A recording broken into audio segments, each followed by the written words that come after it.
তো হ্যালো বন্ধুরা, দেখো আমার কাছে দুইটা অরিজিনাল ডিসপ্লে, একটা হলো অ্যান্ড্রয়েডের আর একটা আইফোন 13-এর ডিসপ্লে।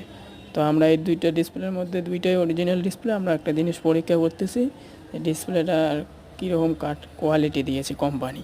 তো আমি অ্যান্ড্রয়েড ডিসপ্লেটা প্রথমে দেখতেছি, অ্যান্ড্রয়েড ডিসপ্লের মধ্যে বাড়ি মারতেছি এইরকম করে, দুইবার নিচে এইরকম করে বাড়ি মারলাম, কিছু হলো না। তারপর আমি হাতে নিয়ে দুইবার বাড়ি মারতেছি এইরকম করে, তারপর অটোমেটিক ডিসপ্লেটা ফেটে গেল। তো এখন দেখতেছো অ্যান্ড্রয়েড ডিসপ্লে একদম ফেটে গেলো। এখন আইফোনের 13-এর ডিসপ্লেটা বাড়ি মারতেছি, এইরকম করে জোরে জোরে বাড়ি মারার পরেও কিছু একটা দাগ বা কোনো স্ক্র্যাপ কোনো কিছু হইতেছে না। তো আপনারা দেখতেছো সামনাসামনি।